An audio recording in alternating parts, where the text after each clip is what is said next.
போன எபிசோடில் நிக்குக்கும் ஹேங்குக்கும் 3 காயின்ஸ் கிடைக்குது. அதில் ஒரு சைடு ஸ்வாதிகா சிம்பிளும் இன்னொரு சைடு ஒரு சிங்கத்தோட முகமும் இருக்குது. இந்த விஷயம் எல்லாத்தையும் நிக்கோட ஆன்டி மேரியை லவ் பண்ண ஃபேர்லின்றவர் சொல்கிறாரு. அது சாதாரண காயின் இல்லை, அதை அடையிறதுக்காக நிறைய பேர் போராடிட்டு இருக்காங்க.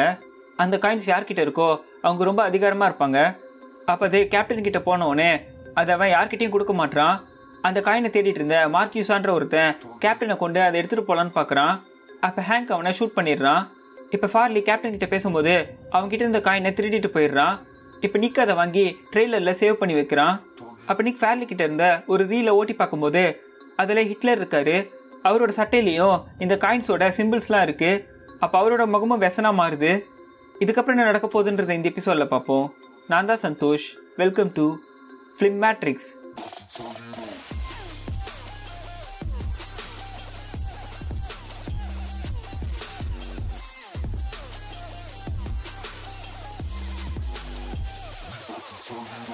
இந்த வீடியோவை லைக் பண்ணுங்க, ஷேர் பண்ணுங்க, மறக்காம நம்ம சேனலை சப்ஸ்கிரைப் பண்ணிட்டு பெல் ஐக்கானை கிளிக் பண்ணுங்க. இந்த எபிசோடோட ஸ்டார்டிங்ல 2 பேர் காப்பர் திருடுறதுக்காக ஒரு ஃபேக்டரிக்கு போறாங்க. அப்போ அவங்க கதவு பார்க்கும்போது அந்த லாக் உடஞ்சிருக்கு. அப்போ இதுக்கு முன்னாடியே வேற யாராவது வந்திருப்பாங்களோ அப்படின்னு சொல்லி சந்தேகப்படுறாங்க. இப்போ இவங்க கதவு கிட்ட போய் பார்க்கும்போது அந்த கதவு ஓப்பன் ஆயிருக்கு. அப்போ அதை தொட்டு பார்த்தா அது ரொம்ப சூடாக இருக்கு. யாரோ இது எரிய வச்சு உடச்சிருக்காங்க.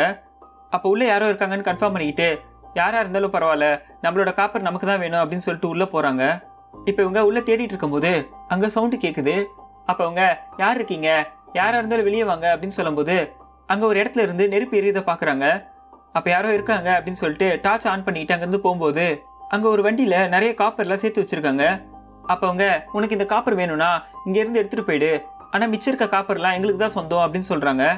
அப்பயும் அங்கே எந்த சவுண்டு கேட்காததால பக்கத்தில் இருந்தவன் ஒரு இரும்பு எடுத்து ரெடியாக இருக்கான். அப்போ அங்கே ஏதோ புகை வருது. இவங்களால மூச்சு விடவே முடியல. அப்போ அங்கேருந்து ஒரு நெருப்பு வந்து இவங்க 2 பேரையுமே கருகி சாகடிச்சிருது. யாருன்னு பார்த்தா அங்கே ஒரு வெசன் நிற்கிறான். இப்போ யாரோ ஒருத்தன் ரோட்டில் கார் எடுத்துகிட்டு போயிட்டு இருக்கும்போது அங்கே நடுவில் ஒருத்தன் வரான். இவன் தான் அந்த வெசன். அப்போனா நீ வீட்டில் சொல்லிட்டு வந்துட்டியா, பார்த்து போடா அப்படின்னு சொன்னோடனே அவன் அங்கேருந்து ஓடிடுறான். இப்போ இவன் Journey to the Centre of the Earth அந்த படத்தில் வர மாதிரி ஒரு வண்டியை ஒரு இடத்துல ஓட்டிட்டு போயிட்டு இருக்கான். அது ஃபுல்லாகவே காப்பராக இருக்குது. இப்போ நிக்கும் ஹேங்கும் அடுத்த நாள் வந்து அங்கே பார்க்குறாங்க. அப்போ சர்ஜென்ட் 2 பாடி கண்டுபிடிச்சிருக்கோம், அது 2மே கருகி போயிருக்கு அப்படின்னு சொல்கிறான். அப்போ அது யாருன்னு தெரிஞ்சுதா அப்படின்னு கேட்கும்போது நாங்கள் டென்டல் டெஸ்ட் பண்ணுறதுக்காக ஆளுங்களை கூப்பிட்ருக்கோம், அவங்க வந்து அதை செத்து போனது யாருன்னு கண்டுபிடிக்க முடியும். வெளியே இருக்க காரை செக் பண்ணி பார்க்கும்போது அது ஜோசப்ன்ற பேரில் ரிஜிஸ்டர் ஆயிருக்கு, ஆனால் உள்ளே செத்து போனவன் தான் ஜோசப்ன்ட்டு எங்களுக்கு கன்ஃபார்மாக தெரியாது அப்படின்னு சொல்லிட்டு உள்ளே கூப்பிட்டு போகிறான். இப்போ இந்த பில்டிங்கோட ஓனர் லான்ஸ் அங்கே நின்றுட்டு இருக்காரு. அப்போ சர்ஜென்ட் நீங்கள் அவர்கிட்ட ஃபஸ்ட்டு பேசுகிறீங்களா இல்லை பாடியை பார்க்க போகலாமா அப்படின்னு கேட்கும்போது ஃபஸ்ட்டு பாடியை பார்க்கலாம், அதுக்கப்புறம் அவர்கிட்ட பேசிக்கலாம் அப்படின்னு சொல்லிட்டு இவங்க அங்கேருந்து போகிறாங்க. இப்போ சர்ஜென்ட் உள்ளே போகும்போது நிக்கிட்ட அவங்க நிறைய காப்பர் திருடுறதுக்காக இங்கே வந்திருக்காங்க, இங்கே வந்து இப்படி செத்து போயிட்டாங்க அப்படின்னு சொல்கிறான். அப்போ நிக் தீ விபத்தில் தானே செத்து போனாங்க, எங்கேருந்து தீ வந்தது அப்படின்னு கேட்கும்போது அதை நாங்கள் இன்னும் கண்டுபிடிக்கல, அதை கண்டுபிடிக்கிறதுக்காக தான் தீ விபத்துலாம் பற்றி கண்டுபிடிக்கிற போலீஸ் ஆஃபீஸரை நாங்கள் கூப்பிட்ருக்கோம் அப்படின்னு சொல்கிறான். அங்கே ஜார்டன் ஒருத்தவர் அந்த பாடிஸை பார்த்துட்டு இருக்காரு. அப்போ நிக் போய் பார்க்கும்போது அவங்க எல்லாருமே எரிஞ்சு போயிருக்காங்க. அப்போ நிக் நீங்கள் என்ன கண்டுபிடிச்சிங்க அப்படின்னு கேட்க அப்போவன் இவங்க 2 பேருமே ஜென்ஸ் தான், ஆனால் இவங்க எரிஞ்சதுக்கு காரணம் எப்படின்னு எங்களால் கண்டுபிடிக்க முடியல, அதுக்கு நிறைய டெஸ்ட் பண்ணிட்டு இருக்கோம். ஆனால் அந்த நெருப்பு இந்த சைட்லேருந்து வந்து இவங்க 2 பேரையும் இந்த செவுத்துல தூக்கி அடிச்சிருக்கு. அந்த நெருப்பு சாதாரண நெருப்பு இல்லை, அது ரொம்ப வேகமாகவும் ரொம்ப சூடாகவும் இருந்திருக்கு அப்படின்னு சொல்கிறான். இப்போ நிக்கும் ஹேங்க்கும் அந்த ஓனர் கிட்ட போய் பேசுகிறாங்க. அப்போ அவர் இந்த மாதிரி எனக்கு 3 பில்டிங் இருக்குது, எல்லா இடத்துலையும் இதே மாதிரி தான் லாக்லாம் போட்டு வச்சுட்டு போகிறேன், ஆனால் அவங்க இதை உடச்சி எடுத்துகிட்டு போயிடுறாங்க, என்ன பண்ண சொல்கிறீங்க அப்படின்னு சொல்லி கேட்குறான். இப்போ இவங்க பேசிகிட்டு இருக்கும்போது ஹேங்க் கீழே ஏதோ ஒரு பொருளை பார்க்குறான். அப்போ அவன் போய் பார்க்கும்போது அது ஆயில் மாதிரி இருக்குது. அப்போ ஹேங்க் நெருப்பேற்றி பார்க்கும்போது அது எரியுது, அது ஆயில் தான். இப்போ அதை கலெக்ட் பண்ணி டெஸ்ட் பண்ணியிருக்காங்க. அப்போ அதை டெஸ்ட் பண்ணவன் அது மனுஷனோட ஃபேட் அப்படின்னு சொல்கிறான். நீ எப்படி சொல்கிற, மனுஷனோட ஃபேட்டாக எப்படி இருக்க முடியும் அப்படின்னு கேட்க நாங்கள் டெஸ்ட் பண்ண வரைக்கும் அதான் எங்களுக்கு தெரிஞ்சிருக்கு, அதில் மெத்தின் கலந்து போயிருக்கு, அதுலேருந்து நெருப்பு வந்ததால தான் அது இவ்வளோ சூடாக இருந்திருக்கு அப்படின்னு சொல்கிறான். அப்போ யார்கிட்ட இருந்து ஹியூமன் ஃபேட்டை எடுத்திருப்பாங்க அப்படின்னு கேட்கும்போது அது எங்களுக்கு தெரியல, அதுதான் நாங்கள் சர்ச் பண்ணிட்டு இருக்கோம் அப்படின்னு சொல்கிறான். அப்போ நிக்கும் ஹேங்க்கும் இது கொலையாக தான் இருக்கணும் அப்படின்னு சொல்லும்போது எப்படி சொல்கிறீங்க அப்படின்னு கேட்குறான். ஏன்னா அந்த நெருப்பேற்றுறதுக்கு என்ன காரணம்னு எங்களுக்கு தெரியல, ஒருவேளை கொலை பண்ணவன் அந்த நெருப்பேற்றுற பொருளை அவங்க கூட எடுத்துகிட்டு போயிருப்பான். அது மட்டும் இல்லாமல் அந்த ஃபேக்ட்ரியோட கதவுலையும் வெளியில் இருக்க கேட்லேயும் ஒரே மாதிரி தான் நெருப்பு பட்டு அந்த லாக் உருகி போயிருக்கு, எங்களுக்கு தெரிஞ்சு கொலை பண்ண வந்தவன் தான் இதை பண்ணியிருக்கணும் அப்படின்னு சொல்கிறான். இப்போ இவங்க பேசிகிட்டு இருக்கும்போது அங்கே சர்ஜென்ட் வந்து ஒரு முக்கியமான விஷயம், ஒரு விட்னஸ் உங்களை பார்க்கணும்னு சொல்கிறாங்க அப்படின்னு சொல்கிறான். அன்றைக்கி நைட்டு காரில் போகும்போது ஒருத்தர் அந்த வெசனை பார்த்துருப்பான். அவன் வந்து நிக்கிட்டையும் ஹேங்கிட்டையும் பேசுறான். அப்ப நிக் அவன் எப்படி இருந்தான் அப்படின்னு கேட்கும்போது அவன் ரொம்ப பயங்கரமா இருந்தான், அவனோட முகம் ஒரு சைடு எரிஞ்சு போயிருந்தது அப்படின்னு சொல்றான்.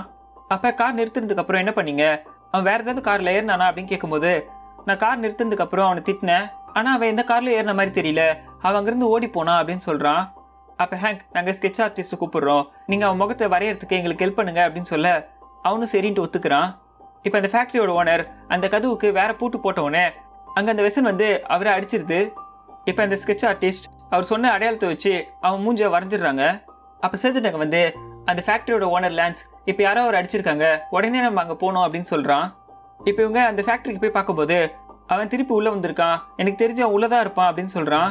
அப்ப நிக்கும் ஹேங்கும் உள்ள போய் பார்க்க போறாங்க. அப்ப பின்னாடி இருந்த போலீஸ் கிட்ட யாரும் அவன் கிட்ட போயிடாதீங்க, தூரமா இருந்தே ஃபைட் பண்ணுங்க அப்படின்னு சொல்லிட்டு உள்ள போறான். இப்ப நிக் சர்ஜன் கிட்ட பார்த்து போங்க, எதுவா இருந்தாலும் மைக்ல என் கூட பேசுங்க அப்படின்னு சொல்றான். இப்ப நிக்கும் ஹேங்கும் உள்ள போய் தேடிட்டு இருக்கும்போது அங்க யாருமே இல்ல. அப்ப சர்ஜனுக்கு ஏதோ கேக்குது. அப்ப அவன் நிக்கிட்ட எனக்கு என்னமோ கேக்குது அப்படின்னு சொல்றான். இப்ப நிக்கும் ஹேங்கும் அங்கிருந்து வந்துட்டு இருக்கும்போது சர்ஜன்ட்டால மூச்சு விட முடியல, ஏதோ ஒரு கேஸ் இங்க இருக்கு அப்படின்னு சொல்றான். அப்ப நிக் நீ உன் கண்ணை ஷூட் பண்ணாத, உடனே திரும்பி அங்கிருந்து ஓடிடு அப்படின்னு சொல்லும் போது சர்ஜன் இருந்த இடத்துக்கு அந்த வெசன் வரான். இப்ப நிக்கும் ஹேங்கும் வந்து அவனை அரெஸ்ட் பண்ண போறாங்க. அப்பவன் திருப்பி இரும்புனதுக்கு அப்புறம் அங்க கேஸ் வருது, முகத்தை மாத்திக்கிட்டு அவன் நெருப்பு விடும் போது நிக் அங்க இருந்து தப்பிச்சு போறான். இப்பவன் வெளியே இருந்த ஒரு வேலியை நெருப்பு வச்சு ஓபன் பண்ணிட்டு அங்கிருந்து போறான். இப்ப நிக்கும் ஹேங்காலையும் அவனை தடுக்க முடியல, சர்ஜன்ட்ட கூப்பிட்டுக்கிட்டு அவங்க அங்கிருந்து போறாங்க. நிக்குக்கு ஒரு ஃபோன் வருது, அதுல அவனோட ஹியூமன் ஃபேட் வச்சு அவன் யாருன்னு கண்டுபிடிச்சாச்சு, சீக்கிரம் வாங்க அப்படின்னு சொல்றாங்க.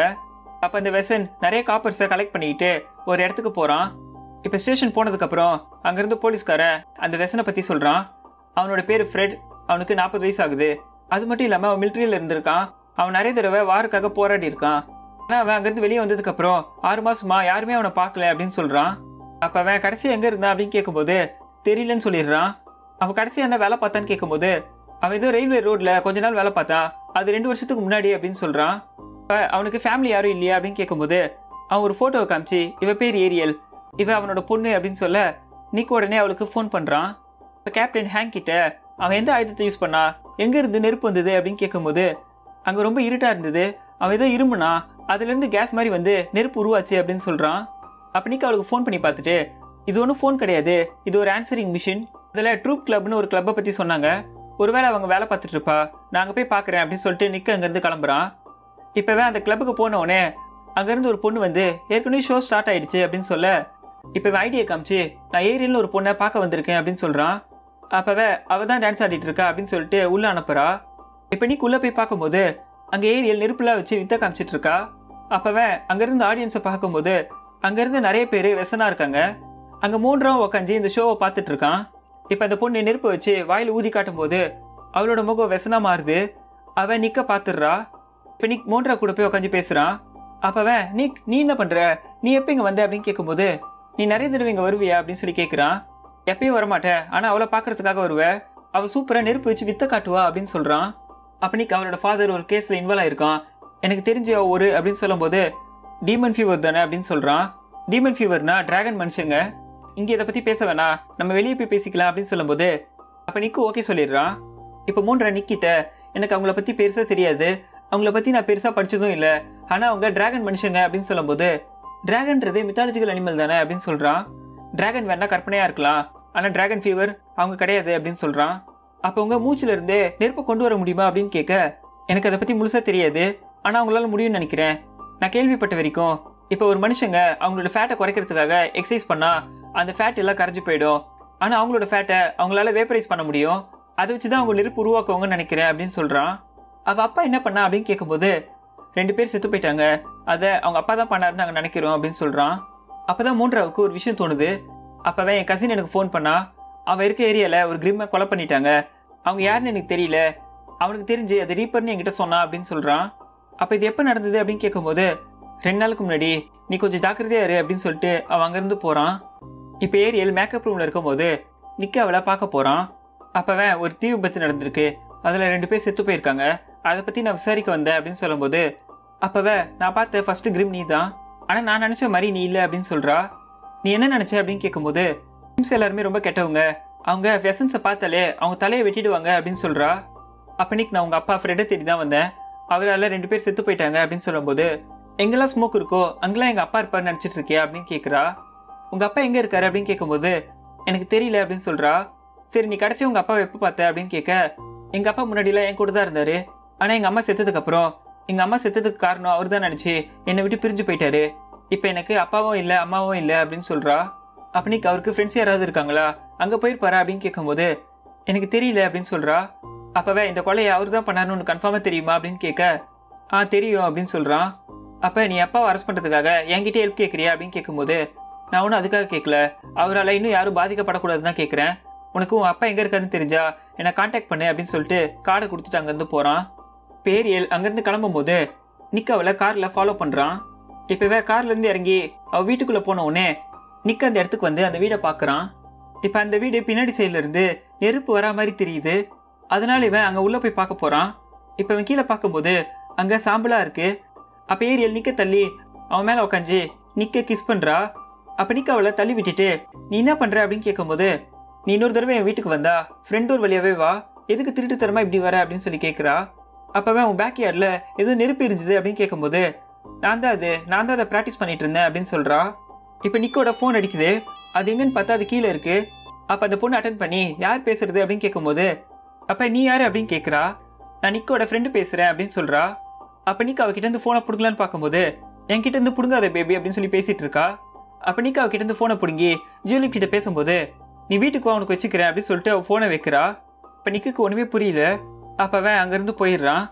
இப்போ அவன் வீட்டுக்கு போயிட்டு ஜூலியட் கிட்ட எக்ஸ்பிளைன் பண்ணிட்டு இருக்கும்போது இதுக்காக ஹேங்க் உன் கூட வரல அப்படின்னு சொல்லி கேட்குறா.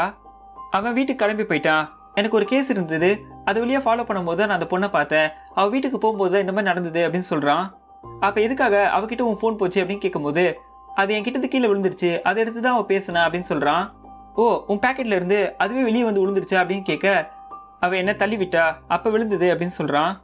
அவள் உன்னை தள்ளி விட்டானா, உன்னை தள்ளி விட்டதுக்காக அவளை அரெஸ்ட் பண்ணியிருக்கணும் அப்படின்னு சொல்ல அவளோட ஹெல்ப் எனக்கு வேணும், அப்போ தான் அவங்க அப்பாவை கண்டுபிடிக்க முடியும், அதனால தான் நான் அரெஸ்ட் பண்ணலை அப்படின்னு சொல்கிறான்.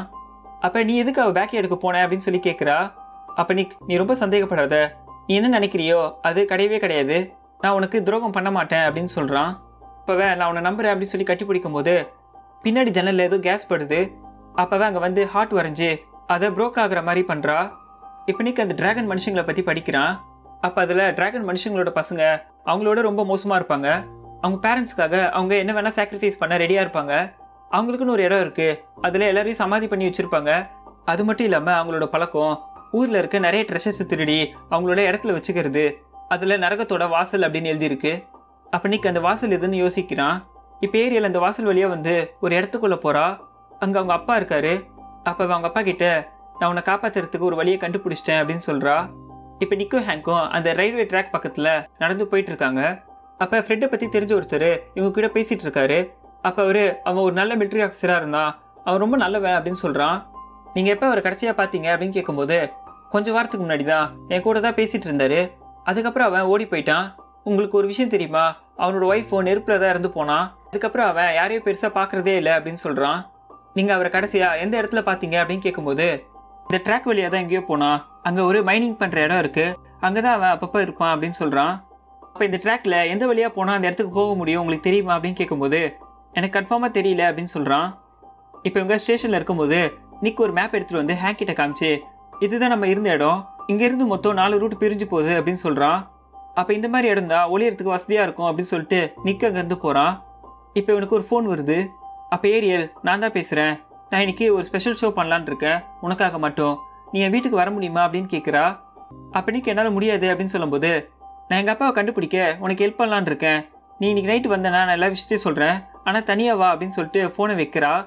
அப்போ ஹேங்க் யார் ஃபோனில் அப்படின்னு கேட்கும்போது ஏரியல் தான், அவள் அப்பாவை கண்டுபிடிக்க அவள் ஹெல்ப் பண்ணுறேன்னு சொன்னா, அதுக்கு என்ன தனியாக இன்னைக்கு அவள் வீட்டுக்கு வர சொல்லியிருக்கா அப்படின்னு சொல்கிறான்.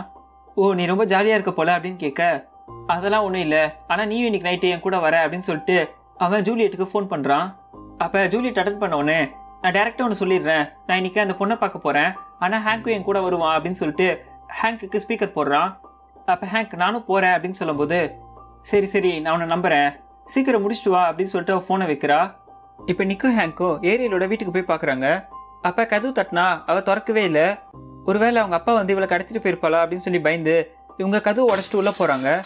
இப்போ வீட்டுக்குள்ளே போய் பார்க்கும்போது அங்கே இருக்கிற பொருள்ல இருந்து அங்கே டெக்கரேட் பண்ண எல்லா பொருளுமே காப்பரில் செஞ்சுருக்காங்க. இது உங்களுக்கு ரொம்ப ஆச்சரியமாக இருக்குது. இப்போ இவங்க பெட்ரூம் போய் பார்க்கும்போது அங்கேயும் எல்லா பொருளும் அதே மாதிரி தான் இருக்குது. இப்போ அங்கே இருக்க ஃபோட்டோலாம் பார்க்கும்போது அவளுடைய அப்பா ஃபோட்டோலாம் இருக்குது. இப்போ உங்களுக்கு ஏதோ ஒரு சவுண்டு கேட்டோன்னே உடனே பயந்து அங்கேருந்து ஓடுறாங்க. வெளியே போய் பார்த்தா வெளியே இடி இடிச்சிட்டு இருக்கு. அப்போ ஹேங்க், நான் அவளை பார்த்துக்கிறேன், நீ போய் வீட்டில் ரெஸ்ட் எடு அப்படின்னு சொல்லும்போது நிக்கும் ஹேங்க்கும் அங்கேருந்து கிளம்புறாங்க. இப்போ நிக் வீட்டில் போய் பார்க்குறான். அப்போவே பெட்ரூம் போய் பார்க்கும்போது அங்கே ஜூலியட் படுத்துட்டு இருக்கா. அப்போ நிக் அவளை போய் கட்டி பிடிக்கும்போது அவள் முதுகில் டிராகனோட அந்த டேட்டோ இருக்கு. திரும்பி பார்த்தா அவள் ஏரியல். இப்போ நிக் அவகிட்ட ஜூலியட் எங்க அப்படின்னு கேட்கும்போது நான் தான் இருக்கேன்ல, ஜூலியட் எதுக்கு அப்படின்னு கேட்குறா. அப்போ நிக் அவளை அடிச்சு நான் கடைசியாக கேட்குறேன் ஜூலியட் எங்க அப்படின்னு கேட்கும்போது அவள் இரும்ப ஆரம்பிக்கிறா. அப்போ நிக் அங்கேருந்து தப்பிக்கும் போது அவன் நெருப்பு விட்டுட்டு அங்கேருந்து ஓடிடுறா. இப்போ நிக் உடனே கன் எடுத்துக்கிட்டு அவளை துரத்தி போகிறான். ஆனால் வெளியே போய் பார்த்தா அவள் எங்கேயுமே இல்லை. உடனே நிக்கோட ஃபோன் மேலே அடிக்குது. அவள் ஓடி போய் எடுக்கும்போது ஜூலியட்டோட நம்பர் அது.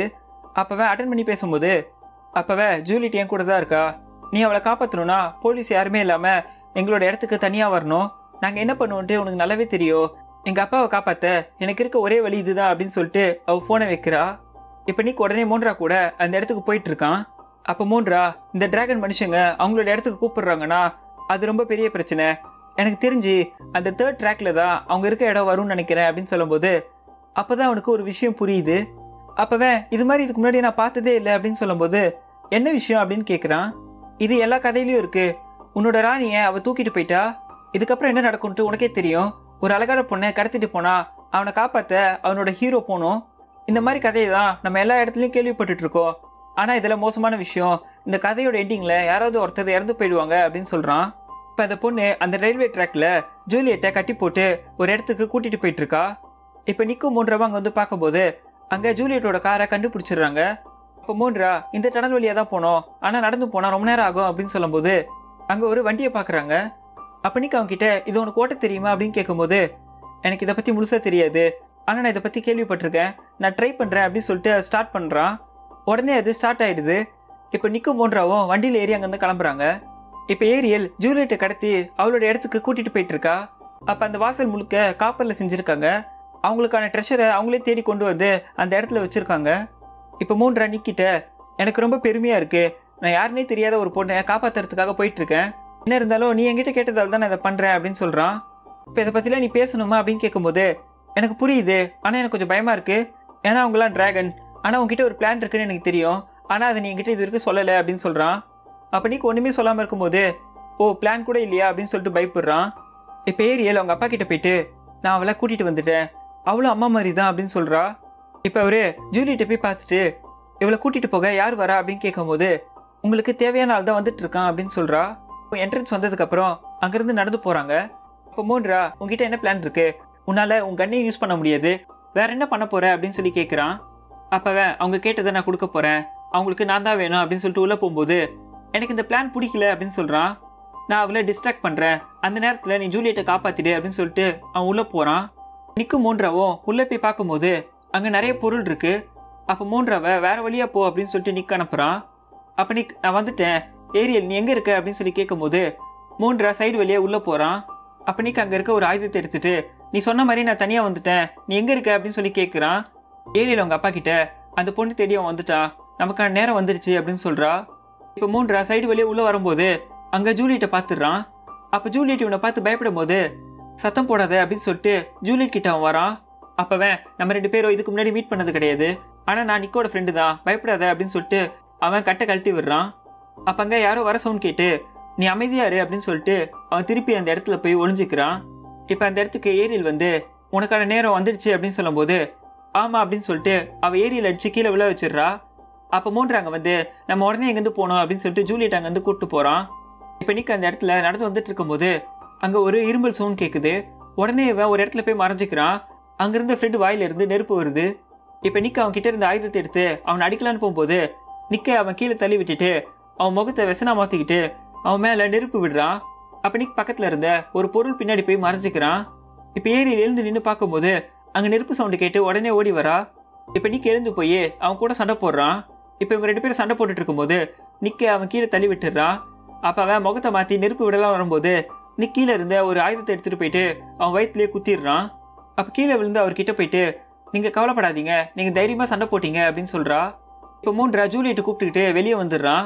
அப்போவே ஜூலியட்டை காப்பாற்றியாச்சு, நீ வெளியே வா நிக் அப்படின்னு சொல்ல, நிக் அவகிட்ட உன்னால தான் அவருக்கு இப்படி ஆச்சு அப்படின்னு சொல்கிறான். இல்லை, நீ பண்ணது தான் நல்ல விஷயம், அவருக்கான மரியாதையோடு இப்போ செத்தாரு, நானும் அப்படி தான் சாவ போகிறேன் அப்படின்னு சொல்லிட்டு அவளை சுற்றி இரும்ப ஆரம்பிக்கிறா. அவன் ப்ளீஸ் இப்படி பண்ணாத அப்படின்னு சொல்லிட்டு அங்கேருந்து ஓடி போகிறான். இப்போவே அந்த இடத்த ஃபுல்லாக சுற்றி இரும்பிட்டு இருக்கும்போது நிக் அங்கேருந்து வெளியே ஓடி போகிறான். அப்போவே நெருப்பு விட்ட உடனே நிக் ஓடி வந்து ஜூலியட்டை கட்டி பிடிச்சிக்கிறான். இப்போ நிக் மூன்றா கிட்ட தேங்க்ஸ் சொல்லும்போது ஜூலியட் அவன்கிட்ட நீங்களும் டிடெக்டிவா அப்படின்னு கேட்குறா. அப்போவே இல்லை, நான் நிக்கோட ஃப்ரெண்டு, நான் ஒரு ப்ரைவேட் இன்வெஸ்டிகேட்டர் அப்படின்னு சொல்லிட்டு உங்களை பார்த்ததில் ரொம்ப சந்தோஷம் அப்படின்னு சொல்லி கை கொடுக்குறான். அப்போ ஜூலியட்டும் கை கொடுத்து இன்ட்ரடியூஸ் ஆகிக்கிறா. நிக் ஃபோன் பண்ணி அங்கே நடந்த எல்லா விஷயத்தையும் பற்றி சொல்கிறான். இப்போ நிக்கும் ஜூலியட்டும் காரில் போயிட்டு இருக்கும்போது அவள் வண்டியை நிறுத்த சொல்கிறா. இப்போ ஜூலியட் அங்கே நடந்ததை நினச்சி ரொம்ப பயந்து போயிருக்கா. அப்போ தான் நிக்குக்கு அவள் ஆன்ட்டி சொன்னது ஞாபகம் வருது. ஜூலியட் அப்பயே பிரிஞ்சிருந்தா அவள் இந்த நிலைமைக்கு வந்திருக்க மாட்டா. இப்போ நிக், நான் இப்போ என்ன பண்ணட்டும் அப்படின்னு சொல்லி கேட்கும்போது என்னால் பேசக்கூட முடியல, நம்ம வீட்டுக்கு போகலாம், நல்ல வேலை என்னை கடத்திட்டு போனவ இப்போ செத்துட்டா அப்படின்னு சொல்ல அவள் அந்த டனல்ல இருந்து வெளியே நடந்து வரா.